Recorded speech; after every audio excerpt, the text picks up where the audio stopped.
All right, what's doing, everybody? Today is Wednesday, October 9th. The Deep State Marauder, Ivan Raiklin, joins me on the podcast, as well as Moms for Liberty co-founder Tiffany Justice.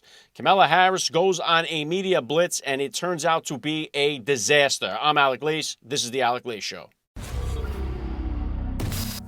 The American family is under attack. Parents are the underdog of this nation. Your children are being indoctrinated. That's right. Your children. They do not belong to the state. They do not belong to the school system. They belong to you, the parents, as a blessing from God our Father. So let's preserve, protect, and fight for the American family together. You're listening to The Alec Lace Show. The future is family.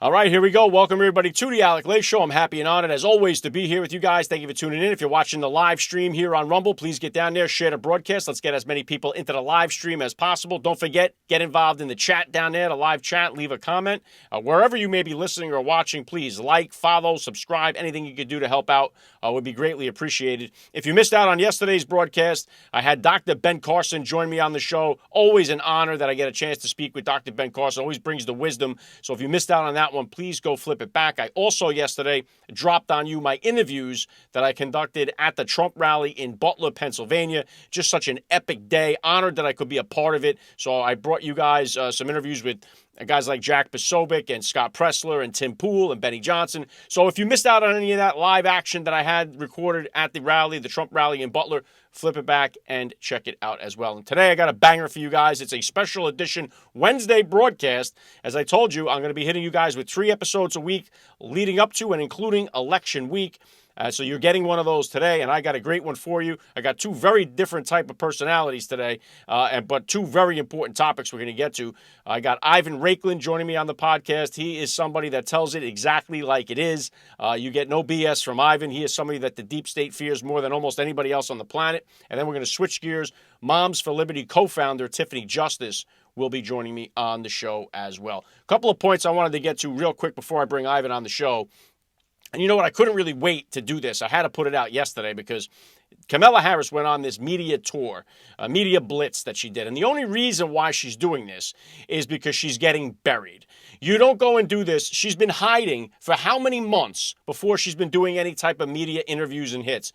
They figured they were going to play this the way they played the Joe Biden, keep her in the basement, keep her out of the way, but it's not working. She's getting absolutely buried, and so they have to put her out there. This is why she wanted another debate. Same thing. You don't ask for another debate if you're beating your opponent. You only ask for another debate if you lost to your opponent, and that's what happened in the debate, and that's what's happening during this election cycle. So now panic mode has set in, and she made matters worse by doing this media tour because each one that she did, each interview she gave, things got worse and worse. And yesterday, as I was watching this unfold, I had to go live, or I had to record something to put up on X about this because I was just amazed by what I was seeing. So I figured, you know what, let me record it and I'll plug it into today's show. So instead of going through it all over again, let me hit you guys with the rant that I thought about this media tour failure from Kamala Harris. Check this out.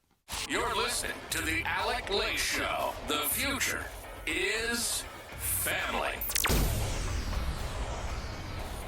This 24-hour or so media blitz by Kamala Harris has been a complete and total disaster. We're going to start right here with The View. Now, one of the things we keep hearing over and over again is that Kamala is a new way forward. That's her slogan, a new way forward. And people say, well, you can't blame Kamala Harris because of the last 4 years. She's only the vice president. She couldn't do anything from that position. She had no power. So you're crazy to blame her for any of these things that have been disastrous that she's now claiming she's going to try to fix during her time as vice president. So you can't hold her. Now, here she goes on to The View, and she's asked if she'd do anything differently. And listen to the answer.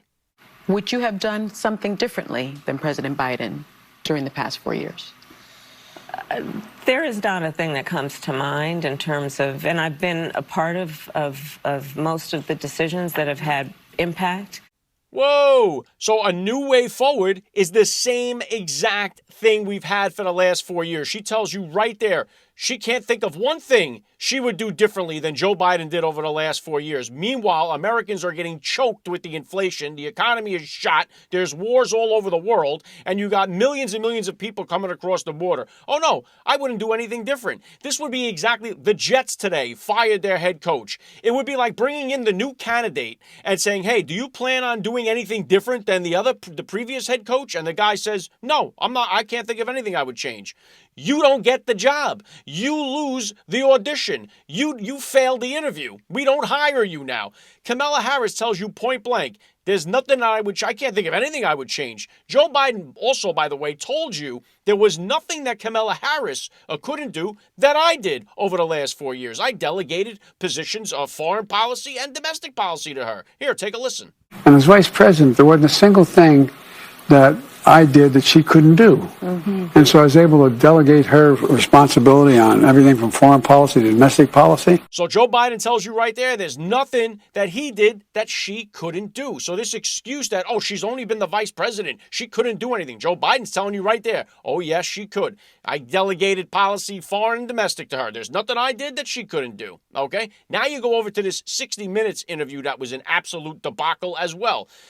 This guy totally rips into Kamala Harris, and she's defenseless. We talk about, just focus on the border here, about how she came in with Biden. She was the border czar, and the border problem became a disaster. And 60 Minutes holds her feet to the word salad answer from Kamala Harris, who has no excuse, because this is the truth. The truth is the border policies of Donald Trump were undone on purpose. They flooded this country with illegal aliens on purpose. So she cannot just tell you that. They can't come out and just say, yeah, well, we wanted the country to be invaded. Even though despite when Joe Biden was running, he was the one saying, surge the border. He encouraged everybody to surge the border. This administration wanted to flood the country with illegal aliens. And it was never about trying to help the poor, struggling illegal alien. It was always about helping the Democrats stay in power. And that is why they undid everything that Trump did to secure the border. They undid it on day one. They got rid of all of his policies that had the lowest amount of people crossing the border in history. And here it is, they undid it, and the country got flooded with illegal immigrants. It's unbelievable. Here's the next one. Now she goes on to Howard Stern.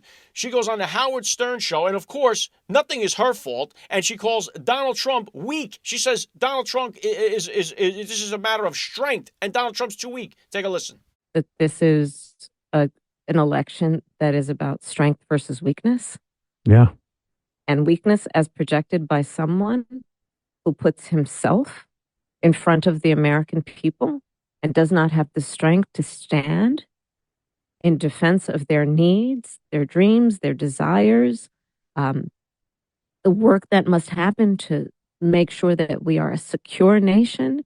So Donald Trump, the guy is only out for himself. The guy who was on stage and got shot in the head, and in that moment that decides whether you have that fight or flight mentality, in that moment, on the world stage, Donald Trump stood up, looked directly into the eye of the cameras, of the people, of America, and said, fight, fight, fight. Is a courageous act by Donald Trump. Even so much so that Elon Musk, the moment that happened, he put out a tweet, Donald Trump has my complete and total endorsement. What we all witnessed was one of the most courageous acts ever in history by a United States president. And not only that, 84 days later, he goes back to the scene of the crime and does another rally at the exact same spot. And we know that this is a guy that has given up a life of luxury to do this. He doesn't need to do it.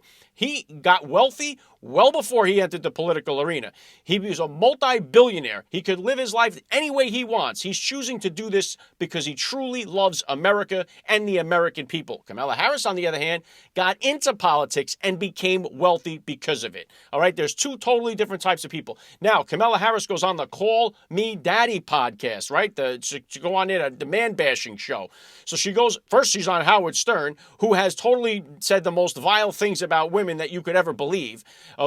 Just a disgrace. Then she goes on to the Call Me Daddy podcast, the sex podcast, and she looks very comfortable. We'll do a side-by-side. Look at her here. Here she is on the Call Me Daddy, all smiles. There she is on the 60 Minutes.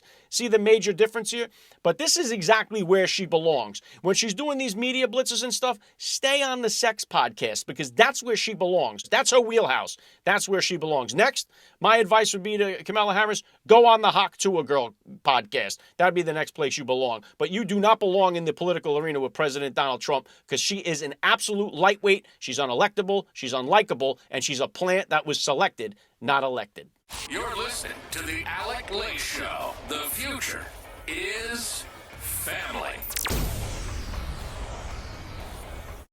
And I think it's just about obvious to everybody that watches what is going on here. Kamala Harris is way outmatched here by Donald Trump. She's definitely a lightweight in the arena. She don't belong in the same category, in the same sentence as a Donald J. Trump. But here's a couple other points on this. CNN, they even had to react to this and say, what? What is going on here? How do you give an answer? And I'm referring to The View, where she says she wouldn't have done anything different. How could you give that answer when your entire platform has been a new way forward? How is it that you've been saying you're trying to unburden yourself by what has been, which is the Biden 4 years administration? You're trying to separate yourself from that and then give an answer like, no, I can't think of anything I would do differently. That automatically disqualifies you now, because nobody wants the same 4 years of what just happened to this country. And so CNN, they couldn't handle this either. Here was their reaction. Done something differently than President Biden during the past 4 years. There is not a thing that comes to mind. Molly, what do you make of that? I'm surprised, frankly, that she doesn't have more to say about this, given that she and her campaign know that this is one of the main questions that voters have about her. And one of the main things she's been trying to establish as part of her candidacy is the idea that she would represent a break from the past 4 years, and to not be able to come up with something to say in that moment. She continues to not be particularly nimble on her feet in a lot of these interviews, and this is a very obvious question that gave her an opportunity, frankly, to differentiate herself in a way that would have made news, that would have answered, I think, the curiosity of a lot of voters who want to know how she would lead differently, and she's not very specific in laying that out, and she can't point to a decision she would have made differently. You could tell by their reactions, they know this is not good. And each one of these things she did, it got worse and worse. Also, J.D. Vance, I'm not going to play the clip, but he was at a rally yesterday, and he was going off on this, because we've all been saying this. J.D. Vance, when I was at the Trump rally in Butler, he says the same thing. Kamala Harris's campaign, her presidency started 1,400 days ago, and she did nothing. Day one was 1,400 days ago. Day one, you had during this administration with Joe Biden. You've done nothing. You have accomplished nothing, just the same way as your whole career. And so people can see it. And you've been trying to say that you offer something new, a new path, a new way forward. And it's a lie. And everybody has seen that. So J.D. Vance blasted her as well. So did President Donald Trump. Let me put this tweet up on the board here. Lion Kamala, who is being exposed as a dummy every time she does a show, just stated to the degenerates on The View that she would have done nothing different than crooked Joe Biden, the worst president in the history of the United States. The lamestream media doesn't want to pick up the story. The dumb women on the show wish they never asked her the question that led to the election-defying answer. But the internet is going wild. For starters, the border disaster with murders and everyone else being allowed to invade our country. Worst inflation in history. The Ukraine disaster. October 7th with Israel. Loss of energy independence. The Afghanistan debacle. Loss of respect all over the globe, and much more. Her dumbest answer so far, 100%, because it now doesn't give you any wiggle room. The only thing she could do is try to back out of that and come up with a list of things she would do differently, and it's going to be bad one way or the other. Meanwhile, Joe Biden is undermining Kamala Harris, because Kamala Harris was playing footsie here with going back and forth with Governor Ron DeSantis, saying Ron DeSantis ain't picking up the calls. He's playing politics with the hurricanes down in Florida. Joe Biden says, I've been on the phone with Ron DeSantis. I gave him my personal number. He's been doing great. He's been a big help. And so he completely has undermined her. This whole thing is tanking on her very quickly. And I can only imagine what's happening behind the scenes with the Kamala Harris campaign, because they have got to be pushing the panic button, and they know the jig is up. And you know what? Once it's over for Kamala, her career is over. She's never going to, if she tries to run in 2028, she will never even make it close to the primary, because the voters didn't want her the first time. They don't want her now, and they will not want her in 2028.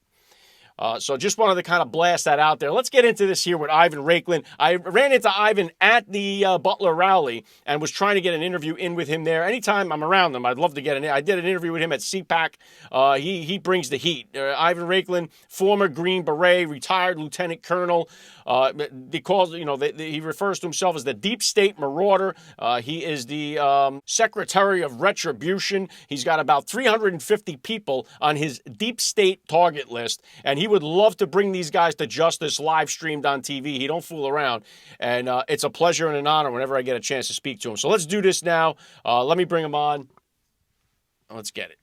You're listening to the Alec Lace Show. The future is family. All right, let's get it. Joining me now, Ivan Raiklin, the Deep State Marauder. Welcome to the Alec Lace Show. Hey, glad to be back. It's awesome to have you here. I just saw you at the Trump rally in Butler, looking sharp over there. And I wanted to ask you while I was there, Trump makes this return to the place right where they tried to kill him. And a lot of people were telling Trump after that happened, no more outdoor rallies. That's it. End the outdoor rallies. It's too dangerous. Not only does he continue to do the outdoor rallies, but he goes back to the very same spot that it happened. So what kind of message did that send to the deep state? No, it's absolutely a message of strength. And not only did he come back, he came back with the most influential and powerful person on the planet as his backup. So Wonder Twin powers activate from my perspective when Elon Musk went on stage and he just, extemporaneously just walked up there and said from the cuff what he thought about this election. I got to kind of contextualize here. A lot of people may not realize that even though Elon Musk is absolutely brilliant, right, and he's produced so much value to the world, he's just now getting involved and getting in tune with what's going on politically. And so I think it's a great, person and vehicle to convey to those that were censored as well, right? Because I don't think he knew the level of corruption and rot until he took over X, or Twitter, I should say, and then started digging in with the Twitter files. And I'm sure there's quite a bit more there that he has not released because he was alluding to the Fauci files. And I would just say this. He has dirt on every single person that has a Twitter account, unless you operated cleanly. And an example of somebody that operated cleanly is every single one of us that were suspended and investigated, in my case, 20 times over. My X account, my Google account, my Facebook account, my Apple account, LinkedIn, every single account that I own, social media, has been scrubbed and scrutinized by the entire DOJ and probably Jackie Boy Smith. And guess what they probably found? 4 middle fingers. Yeah, and Ivan, just the way Elon Musk is talking now, when you listen to him in these conversations, it's like we think like it's a breath of fresh air. It's like, yes, he's getting it. This is what we've all been saying. This is what we've all been seeing. And to have somebody like that, what a huge asset, because you just without Twitter, without X, there's nowhere to go. Rumble is a place where you don't get knocked down or banned, but X is a huge platform right now for everybody to get these points across. And you can see the way that they control the misinformation. We just saw Karine Jean-Pierre the other day shut down Peter Doocy. Oh, no, that question you're asking is misinformation. They're the ones that get to decide what's misinformation and what's not. And when they have you just asking a question is misinformation. It's that's they've been brainwashed so much to use that phrase as the default anytime that they're being exposed. And it was shown with whatever her name is, Raggedy Ann. I can't remember. Karine Jean-Pierre, the DEI press secretary. So just to kind of add to what you said, I don't think that people understand how enormous Elon Musk showing up to that particular rally was. And I'm going to say it this way. When you're the richest human being on the planet, basically inching towards being the world's first trillionaire, right? Because of all the companies and value that you provide, not to a country, but to the globe. That's the amount of leverage and influence that you have through technology such as, he's got Starlink, SpaceX. He's able to deploy all these capabilities to then connect all of humanity, no matter where you live, outside of the existing infrastructure of all these other woke big tech and woke companies. And so he has that infrastructure. And we're seeing that play out in North Carolina as he's delivering that access and connectivity to the rest of the world, right? It circumvents any capability that any nation has, to include the United States. So the space component, I think at this point, SpaceX has more satellites out there than any other nation, right? Number two, you got the the artificial intelligence component. Tesla is an artificial intelligence company. Many people forget to see that. And the reason being, as a reminder, it is a platform that consumes and collects information around the vessel known as a vehicle real time, meaning all the 8 cameras, the LiDAR, all of that coming into the matrix, if you will, into the cloud, so that Tesla now has a map, a 3D, not even virtual, a literally camera, high fidelity, probably HD 4K. It's going to be ultimately a visual understanding of all of those vehicles' surroundings. That's massive influence and power. So what I'm getting at is, without belaboring the other companies, boring, etc., company, is that he is the most influential and unleveraged. He has more leverage on others than others have leverage on him, and that makes him the most powerful, influential person. So when he pontificates and thinks, you know what, I'm going to support a particular candidate, that's one step. When he actually puts a PAC behind it, that he basically says, hey, here's $47 for every individual that can go ahead and refer someone to register to vote. Now he's got them in the matrix to educate them with raw facts and truth of why candidate Trump has been truthful the entire time, and why the other side has been completely lies based on his internal. You know what? It'd be ideal for him to start to expose all this stuff, and that drives traffic back to his own platform, so that it's no longer, when he got it was 300 million monthly active users. He just said yesterday in Tucker's interview that it's over 600 million. Well, that's going to get towards 1 billion and beyond as he starts it. So not only is he brilliant from a business standpoint, now he's using that understanding to drive traffic to his platform through the political ecosystem. And I mean, long term, he's going to be he's the kingmaker, right? Because he's going to create, especially in these swing states, he's going to have an understanding of the new voters and the voting systems better than anybody, which then allows him to clean up the electoral system going into a Trump second presidency, of which, Elon Musk is going to be the Doge, director of government efficiency.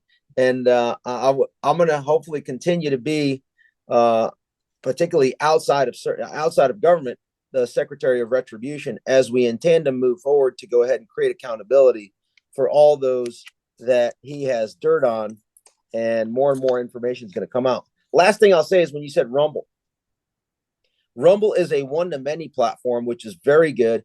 And I just posted, I think it was this morning, that the viewership on my interview with Roseanne Barr is 7 times the number of views that her channel got on Rumble. So her channel on Rumble is about 500,000 subscribers. Our interview got 30,000 views. I mean, according to their numbers. On Rumble, she has 206,000 subscribers. The interview thus far is over 210,000 that we did. So it's actually, when you count the numbers of subscribers to views, it's actually a 14x, maybe actually about a 15x better return of viewership on Rumble. So in closing on this segment, the Rumble viewers are much more active and attentive, much more critical thinking.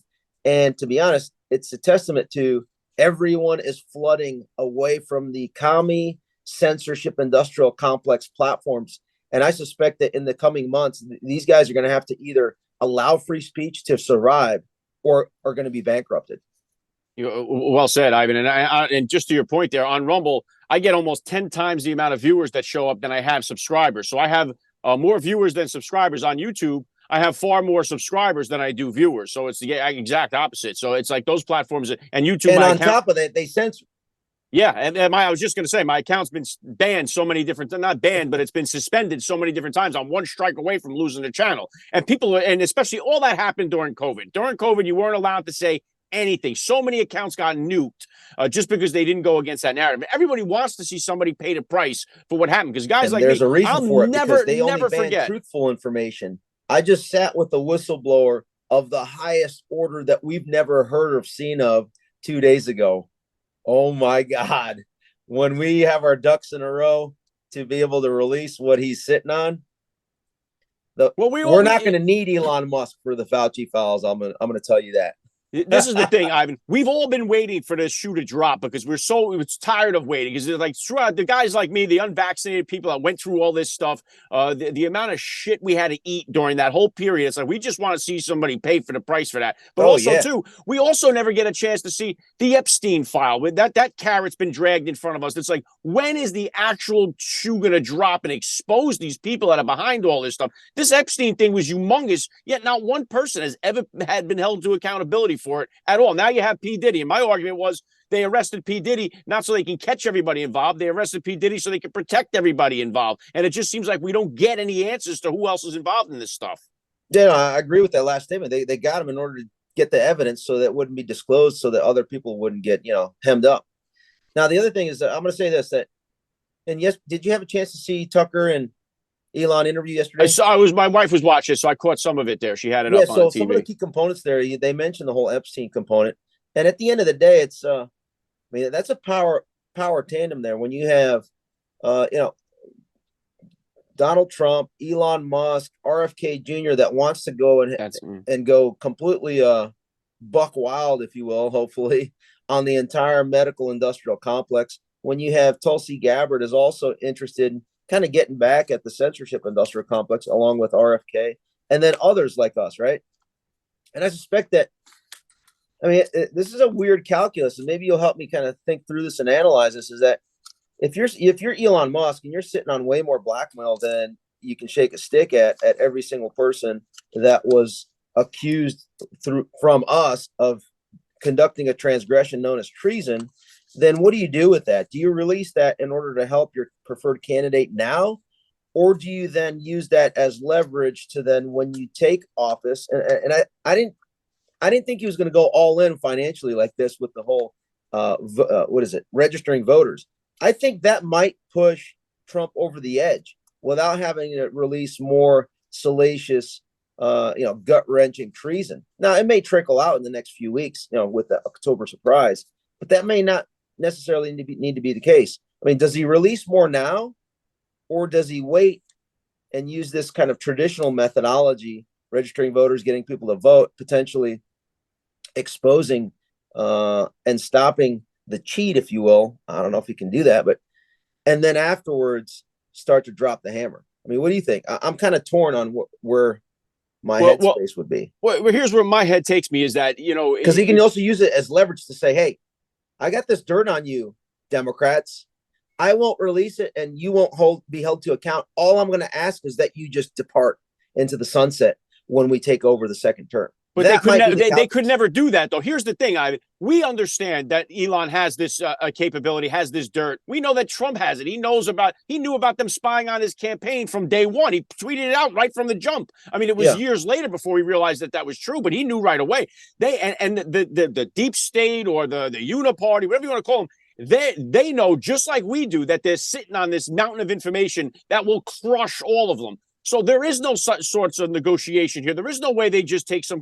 They know that if they're in there, it's all over. The whole thing crumbles. So I'm just afraid that, even if he wins on November 5th, they're going to do something to try to prevent him from taking office on January 20th, because they know once he's in there, it's all over. There's no way Trump's going to go in there and play nice guy. He's not going to go in there and say, well, I'll let these guys slide. Right, this the gig is up. That's it. And they know that. So that's where my fear is. I put everything on the table, including World War III, nuclear war. They will stop at nothing to prevent that man from getting back in the White House. I agree. And that's why the critical component is, after November 5th, you still have from November 6th onward to January 3rd, because January 3rd is when the new House actually swears in with the new speaker. Now, what's that going to look like? Are we going to be able to get what if it's a Democrat House? There's no way Trump does anything. And they may just allow him to be the president as they just conduct impeachment after impeachment.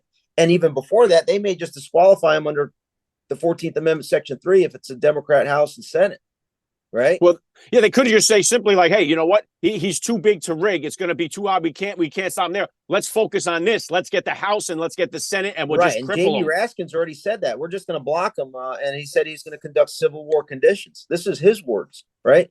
This is the political violent Jamie Raskin, and his wife, by the way, Sarah Raskin, was one of the 39 that unmasked and illegally spied on General Flynn. And guess what? His district protects the current U.S. Capitol Police Chief, that lives in it? Thomas Manger. And guess who else is protected? Harry Dumb, right? Well, this is the thing, Ivan, is that even if they win the House, they win the Senate, Trump still has to surround himself by the right people. And you just mentioned Michael Flynn there. We know that they did everything they could to keep Michael Flynn out of that administration. They didn't want him anywhere near Trump. They're still doing it. They're still doing it. So we need to see. And Trump, I think right now, you have, like you say, the RFK Jr. He's got his own vendetta here. RFK Jr., he wants to take down the medical industry. He wants to uncover the CIA that killed his family. So you got a guy there. He's on fire. He's on a mission, that guy. So you have the Tulsi Gabbard. You have the Elon Musk. I mean, Trump is already surrounding himself by an all-star team. Then you have like the surrogates like the Vivek Ramaswamy who's out there, who's a great mouthpiece, good speaker. And so he's got all these, he seems like he's got the right people in play, whereas last time it was kind of like up in the air. You had these people that were there to undermine him. Half of the staff that was in there, they were really never Trumpers to begin with. It wasn't like they liked Trump and then turned on him. They were in there to undermine him. And I think this time he has a much better chance to surround himself with the right people. He does, but you got to be very careful because the people that are in his inner circle, I mean, there are quite a bit of loyalties to Kevin McCarthy, and Kevin McCarthy's loyalties are also to look at how much time that he spends on faux news, right? Every single second that Donald Trump spends on faux news is basically he's providing fuel to the Nazis to go ahead and suffocate himself, right? So it begs the question, who within his camp is pushing for that, right? Because it's allowing faux news to continue to shape the narrative and kind of manage Trump, right? You understand what I mean by that? I do, and that's also too is like Fox News. Yes, I know that. Yeah, I haven't been back. I was on there every week for over a year. I was on there until I called her Kamala Harris, the original Hawk Tour girl, and I ain't been back since. So they but with Fox News, I've never been on there. The only time I was on there was when Tucker had me for his daytime program, which he fully controls, and then played a little clip on faux news, which.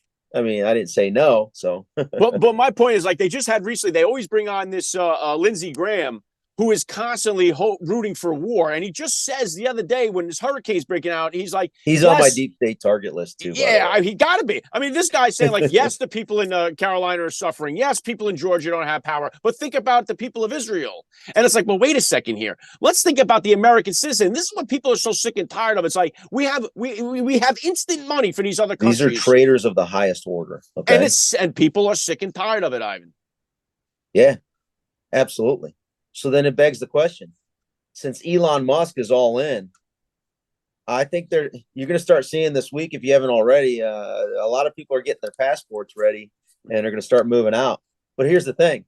It doesn't matter where you are on the planet, right? Because Starlink's got you. Yeah, he's got, like you said, he's got more satellites in space than anybody else on the planet. So you can't go too far from Elon Musk. But let me get back to this. You mentioned before October surprise. My guess a couple of months back was that the October surprise here was going to be that Joe Biden, they're going to force him out to resign and make Kamala Harris the president right before the end of October, a few weeks before the election. This way, it's like they can have this whole ceremonious event, first woman president, first woman of color president. They'll make it like a Hollywood production, and they'll be like, well, now you got to give her a chance. I mean, come on, she's the first female. You have to give her a chance now, and I feel like that would be the biggest October surprise they could pull. What do you think of that? And if not, what do you think it could be? I mean, that could be a October surprise, but that doesn't really impact and boost her.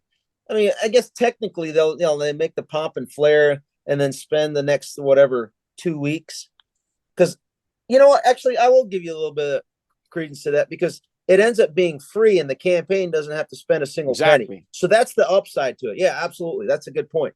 So then, just like they did with the January 6th Fedsurrection Cover-Up Committee, Mike Pence and Liz Cheney were thinking they were going to use that as their method to kind of advertise themselves and then win the presidency for 2024, right? Well, that didn't work. So I suspect that this is going to fail because every time she opens her mouth, I mean, with Rumble being one to many and X being basically many to many, everybody sees for what it is. And now that we have free speech, even if we have 20% of the conversation access to it, we're still going to overpower the uncritical thought, thinkers out there. Because at the end of the day, we have the better memesters, we have the better link analysis folks, the critical thinkers, the creatives, Because at the end of the day, we're the kind of people that are professionals, right? That know how to do this. And then when we're not censored, at least, only censored a little bit, we're going to totally dominate the information landscape. And again, with X being on the ascendancy, and now that we have other platforms, Truth, Getter, Rumble, it's just, it's a mismatch in terms of numbers because a lot of lemmings are still over there, but we're the leaders, if you will, on providing actual thoughtful analysis of what goes on. And so when Kamala, whatever you want to call her, she is so ignorant every time her mouth opens. I guess, like you said, she, being the original one, maybe she just doesn't have the ability to extol polysyllabics of the highest order to convey a particular message and policies. And we see that every time she opens her mouth. Yeah, and then she It's goes embarrassing. It's so embarrassing. I'm being polite. It really is. There's no choice. They try to play her off as that this is such a smart and intelligent woman. There's no way you could listen to her for 5 seconds and then think, oh, this is a very intelligent woman. And she, even when she has the teleprompter from her, she's just so fake, this lady. And she had no votes going into the 2020 election. Nobody wanted her. Zero. She's very unelectable. So she finished dead last, dropped out before the primary. She got fewer votes than Mike Pence. Yeah, that is a really low threshold to, like, you know what I mean? Yeah, and that's how unlikable she really is. So, and if she tried to run again in 2028, make no mistake, she'd get no votes and she would not be back in there again. She wouldn't even make the primaries. So she's very, very unlikable. So it's just so hard. It's just impossible to think. Like right now, so that's why it's very tenuous. So I'm going to just interject real quick. It's tenuous for them to select her in because, last time the emperor had no clothes, but they censored a lot of people out into believing. They manufactured consent through a fraudulent election and censorship. Well, the censorship is gone. Everybody now realizes that there are fraudulent elections. And for her to actually win, I suspect January 6th will not go too well for her. Well, that's the thing, Ivan. It's like, right, she doesn't belong in the same arena with Donald Trump. She's a lightweight politician compared to President Donald Trump. She doesn't belong there. Donald Trump should blow her away. Lightweight? I mean, like super featherweight.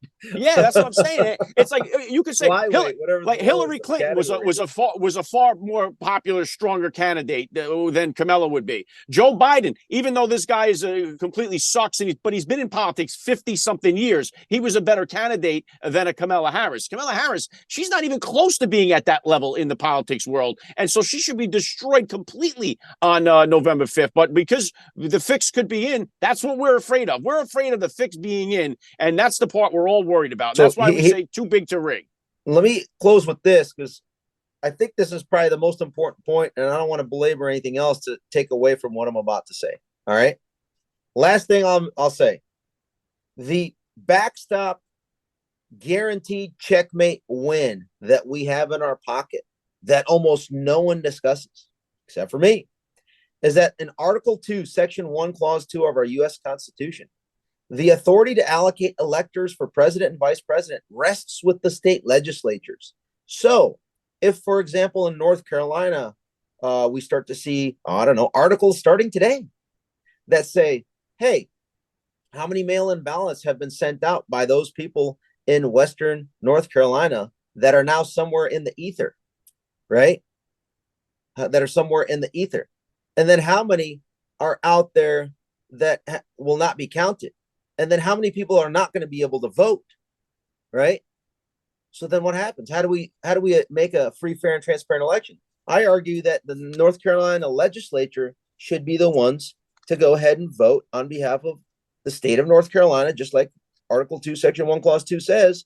And guess what? The House and Senate are Republican majorities. So if they vote by political party, all of those electoral votes go to the Republican nominee. Imagine we do that across all 50 states or just in the states that are Republican majorities. 276 votes in the bag. Done. November 5th. So if they want to rig, or if they want to rig it on November 5th, the legislative body can go ahead and say, you know what? It was so much fraud and so many issues involved, just like in 2020. We're going to go ahead and take over under our Article 2, Section 1, Clause 2 powers and allocate our state's electors. That guarantees a President Trump win, and that should be the backstop that needs to be used. I love the plan. We can't forget, though, just because there's an R there in front of their name doesn't mean that they're going to be loyal to the plan here either. I get it, and here's the response to that. I'm glad you mentioned that. Imagine you're a Republican, okay, and on November 5th or at a later date, your legislative body convenes to vote to allocate its electors, and you're on C-SPAN, live streamed on X, Rumble, and this program. And the whole world gets to see as you stand up and vote. What do you think your constituents will do if you're a Republican and you don't vote to allocate your electors for the Republican nominee? Yeah, you would hope that would be enough for them to do the right thing. Even if you are complicit or just a coward or part of the problem. I suspect that the constituents will do to you more than what we did to Liz Cheney and Adam Kinzinger on steroids times a trillion squared. Be creative in what I'm saying here. Well, listen, right now, it's win at all costs for them to vote for their party. 100%. So, listen, it's just we have that fear. That's all it is. Like we do have that fear because what the left does is they punch first, they play offense, and then we always try to play catch up. They always come out with the headline first, and we try to argue afterwards. They come out with the fake election first, the fraud, and then we try to prove it. And so they get out there first. They're always quick to the ball. So we have got to be up there. We can do it first by forcing this, right? Yes, that's what I said. Offense. Wouldn't that be something else? So, yeah. All right, Ivan Raiklin, time is up here. Where can the people go to support? I know, listen, everybody's following you now on X. You're like one of the most popular, fastest growing accounts over there. You blew up on the Roseanne show. Where do the people go to follow you and support you? Yeah, Rumble, Ivan Raiklin, and X, Ivan Raiklin. And then if those go down, Telegram, Getter, well, all the other free speech platforms, or info@Raiklin.com if everything else falls. Love it. All right, Ivan Raiklin, the Deep State Marauder. Always an honor when I get a chance to speak to you. Great seeing you the other day. Thanks for giving me a few minutes of your time on the Alec Lace Show. Thanks, Alec. Appreciate it. All right, how fun was that? Ivan Raiklin, honored to have him on the podcast today. He is a serious dude and not a guy you want on as your enemy. And the Deep State has got a bad enemy in Ivan Raiklin because this is a man who was on a mission, and he is a big ally to, I know, General Flynn. He's close with him. And meanwhile, speaking of General Flynn will be on the podcast next week. So make sure you tune it back in for that. I have him on the board there behind me. General Flynn will be with me here. So anyway, Ivan Raiklin, awesome guy, a patriot all the way. Honored to have him on the podcast today. What you guys think about the interview? Hit me with a comment down below. And before we switch gears here to Tiffany Justice, I just want to mention today's episode, as always, I'm being sponsored by the one and only Mike Lindell, MyPillow. You know the products. You've all seen the commercials. He's been canceled by everybody. Everyone dropped him like a hot potato, but he's still got the best products anywhere in sleep world. So if you're looking to upgrade your sleep system, get over to mypillow.com. If winter time is coming, the fall season now, get the new sheets, the Giza Dream sheets, get the mattress topper, do it up, and it's the best night's sleep you're ever going to get. I love all the products. Mike sends me all the stuff, the new stuff that comes out. I'm very blessed to have it. I love it, and you guys can get it at a highly discounted price by using the promo code FATHERHOOD over at MyPillow. So get over to mypillow.com, use the promo code FATHERHOOD, take advantage of the deals, save up to 66%. It's the best night's sleep in the whole wide world. The products are first class. MyPillow.com, promo code FATHERHOOD. You'll help Mike. You'll support me and the show here. It's a win-win situation. You'll get the best night's sleep, and you'll help sponsor the show or support the show. A fair exchange is no crime. MyPillow.com. Use that promo code FATHERHOOD. All right. So we go from the Deep State Marauder, and we're going over now to one of the co-founders of Moms for Liberty, Tiffany Justice. Now, she went viral here when they had the event that Donald Trump came and spoke at. She got a chance to dance on stage with the man himself there, Donald Trump. This clip here went very, very viral.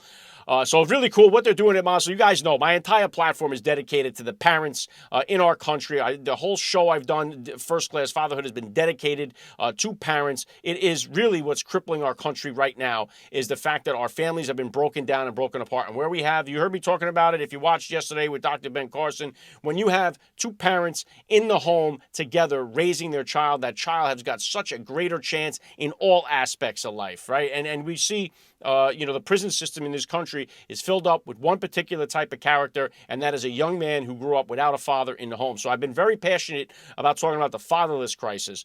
And now Tiffany Justice and what Moms for Liberty has done is absolutely phenomenal work that they're doing. And we need to get the moms out there to vote. And Tiffany Justice and Moms for Liberty are doing just that. So it's an honor to get her on the podcast.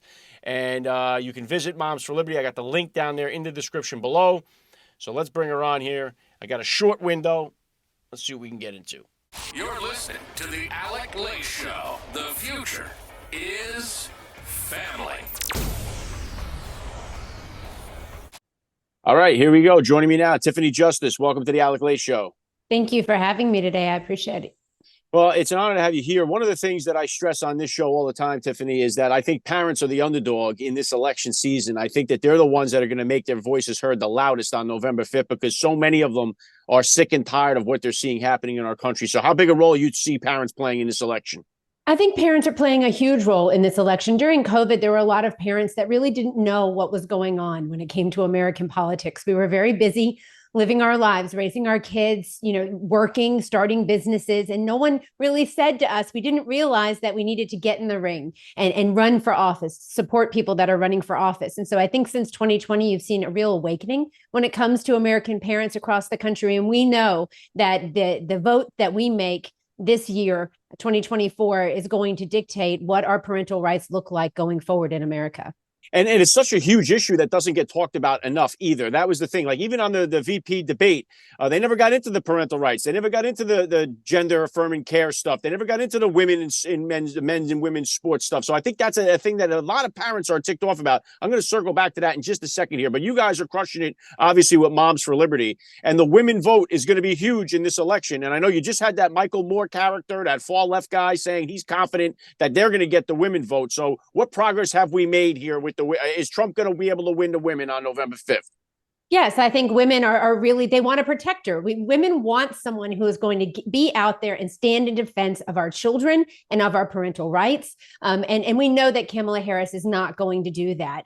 On a personal note, I just say I think it's a tragedy that so many American women have been convinced that somehow it's empowerment to be able to kill your baby. And we know that raising your children, being a mom, being a wife is a wonderful thing that we should all embrace and really bring back in America as something cool, make it cool to be a mom again, right? And so at Moms for Liberty, we hope that we're doing that when we have a nation of girls who don't want to be women, who want to cut off healthy body parts, that want to stop puberty to not become women. I think we need to stop and take a hard look at how we've handled women and what impact feminism, this idea of feminism has had in America, and it hasn't been good. So I definitely think that women are going to be out strong voting. I think it's a small group of women, honestly, that don't want to be able to raise their children, that don't want to see their children thrive when it comes to education. And so we really hope that our moms will have their voices heard.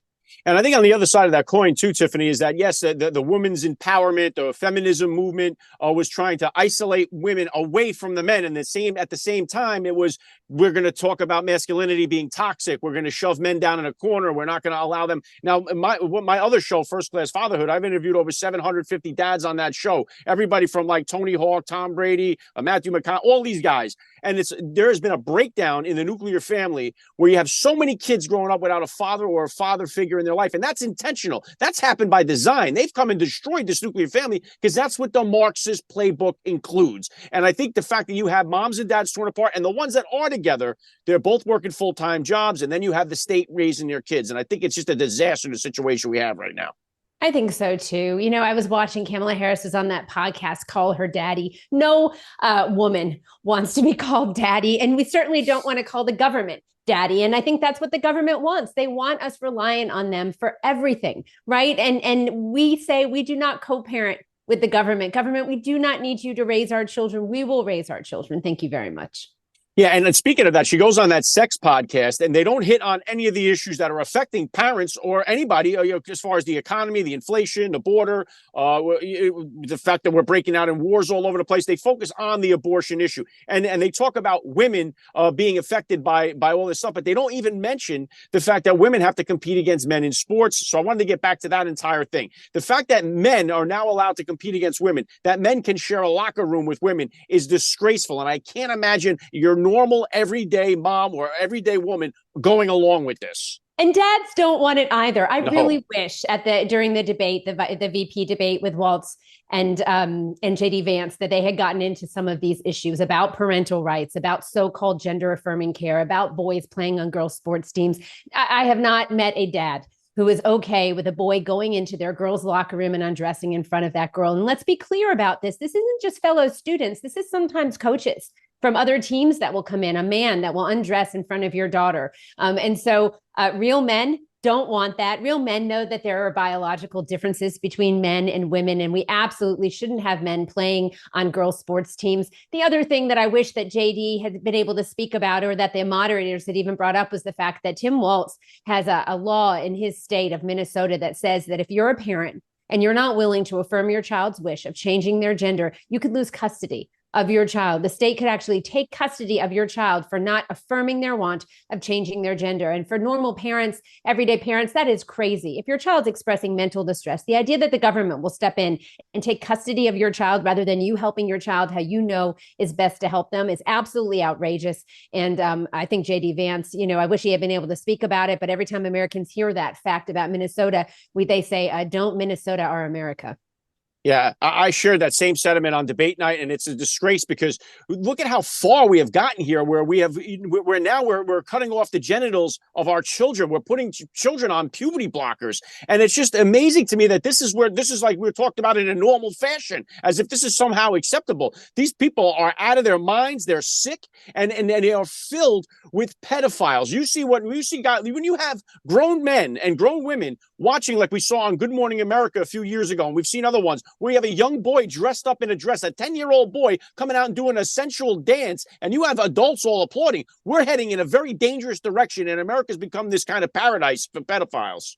Yeah, it's not nice. It's not cute. We shouldn't be sexualizing children. The least interesting thing about a child should be their sexual orientation. I can't believe we're talking to kids and about kids and sex all the time, but you're absolutely right. And it's done in the name of kindness and inclusion. We want every child to be protected. No, absolutely not. There's a hard line between adults and kids. America used to know that there was something called age appropriate content. And unfortunately, those lines continue to be blurred. But the truth of the matter is that it is intentional.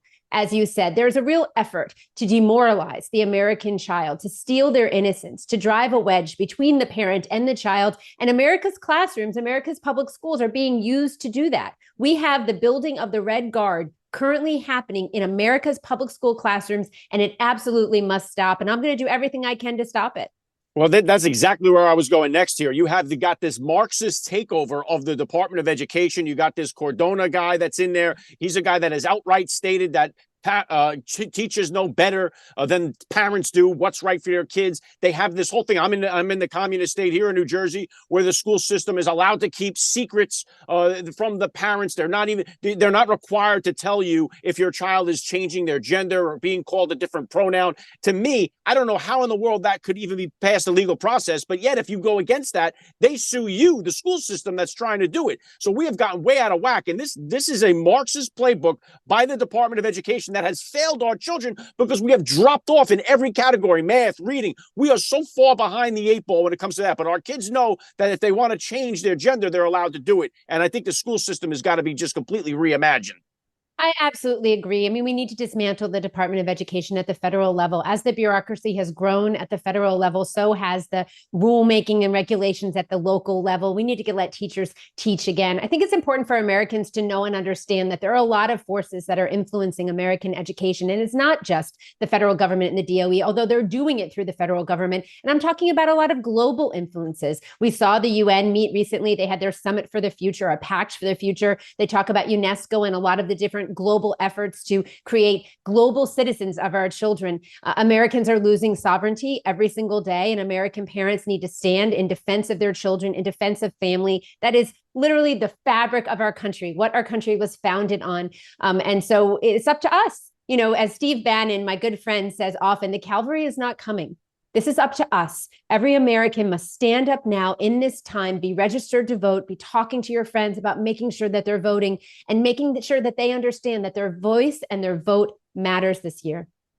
Yeah, very well said, Tiffany. And then one of the other major components of this, too, that parents face is that when they send their kids off after they graduate high school and they send them off to college, if they've done a great job protecting them that whole time from all this, shielding them from this nonsense and this madness, if they've done it up to that point, then they send them off to college. And all of a sudden, within 6 months, a year, they come home and they're anti-America, anti-police. And it's like you're saying, what the hell happened? Meanwhile, you're paying out the nose for this. So the higher education system in this country has got to be, something's got to happen, because it's just a revolving door that's producing these little communist socialist guys and women that are coming out of there.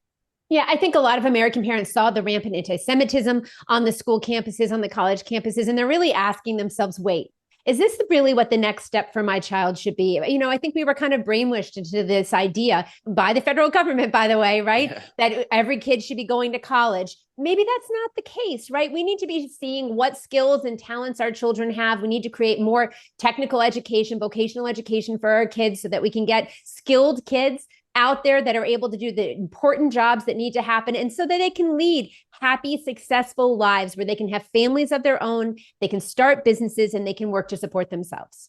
Well, that's the other thing. The last thing I really want to hit on before my time runs out is that part of starting your family. Like, we have so many young people in this country right now that are not starting families. Like, I have 4 kids, and a lot of times when I say that to people, they look at me like I got 4 heads, you know? It's like young people are not getting married, not starting families. And the ones that do want to do that, our economy has put them in a situation where it's almost impossible. You got 7% interest rates on homes to try to buy your first home. It's like they've been maxed out. So you have to have a monster job, but it's very hard for people to do early on. So we have crippled the people that want to start families in this country just because of how bad the economy and the inflation has gotten. We absolutely have. And one of the saddest things that I've seen is there were a lot of parents that during COVID started homeschooling. They really thought about, what kind of an education is my child receiving? Is my child doing as well in school as I thought they were? And what they saw was oftentimes that their children were being indoctrinated in a lot of anti-American, anti-family sentiment in school, and that maybe their child wasn't actually reading, writing, doing math at the grade level that they thought that they were. So parents stayed home, Alex. They started homeschooling. They made different decisions for their children as far as schooling was concerned. And now, because of the economy, because of inflation, because it is so hard for American families to make ends meet, a lot of parents are having to go back to work or taking second jobs. And those choices that they had made when it came to their children's education are becoming harder and harder for them to manage. This is when President Trump talks about the fact that he is going to get our economy back on track. He's going to make America healthy again, safe again, wealthy again, great again. That's what American parents want. We are watching the American dream slipping through our fingers. We are wondering if our children are going to have the same opportunities to succeed in life as we did, as our parents did. And the answer is, unless we get this election right, the chances of our children living in a free America are getting very dim. And that's extremely concerning to parents. So I just say to every parent that's listening to me, please understand what the Walz Harris administration will do in America. Look at the track record of these candidates and make the best choice for America and for our kids, which is President Trump and J.D. Vance. Yeah, very well said. Tiffany Justice, Moms for Liberty, what do you guys got going on right now from now up to the election day? You got any more events going? I know the event you did with Trump was unbelievable, dancing on stage with the president. I think everybody wanted to be in that kind of situation. But what do you got coming up from now to November? Where can the people find you? Yeah, we're very focused on get out the vote. We were working in 4 target states, really motivating women and moms and parents to get out to vote. Obviously, North Carolina, we're praying for the people in North Carolina, and our moms are on the ground there helping. If you're in North Carolina, you need to pay attention to where the new polling locations will be for you, because there will be opportunities for you to vote, and we absolutely need you to vote. So pay attention to that. So that's the work we're doing right now. Hard pressed for 30 days. Want to make sure that every American has their voice heard. You can go to momsforliberty.org to start a chapter or join one. There's a big map there. Click on the map of your state and see where we have counties. There'll be a drop-down menu, and you can always find us on social media. Momsforliberty.org, as I said, is the website. I'm at For Tiffany Justice on X or Twitter, and at Moms, the number 4 Liberty on Twitter, Facebook, Instagram.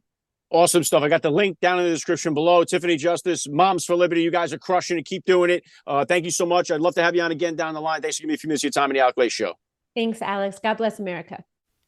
All right, honored to have Tiffany Justice on the podcast. What did you guys think about the interview? I love the fact that she talks fast. We can get a lot in a short window that we had, so that was awesome. Go visit Moms for Liberty. I got the link down there in the description below. Parents, it's up to us to save this country in November, which is now just weeks away here from the biggest election we're ever going to have in this country, and parents are really going to be the ones to put us over the top. I truly believe it in my heart that enough parents are sick and tired of watching what has happened in this country to their families, to the future of this country, for their children, and enough of us are going to do the right thing on Election Day. So honored to have Tiffany Justice on the podcast today. They are killing it over at Moms for Liberty. So go check them out and check out the work that they're doing.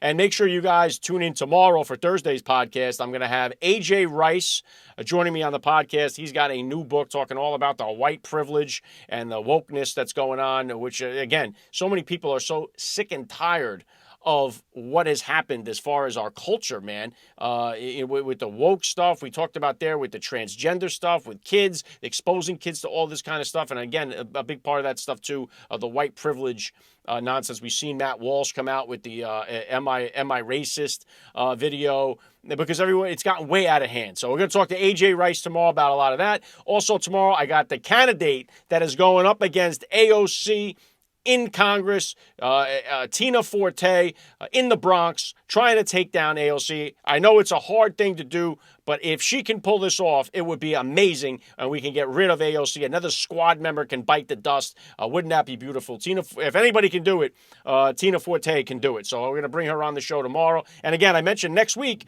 make sure you bring it back, because I'm doing my best here to pack in as many guests I can before the election. I got General Flynn coming back to the podcast. Also got Dennis Prager joining me on the show. So make sure you guys follow the show, subscribe, like, comment, share, whatever you can do.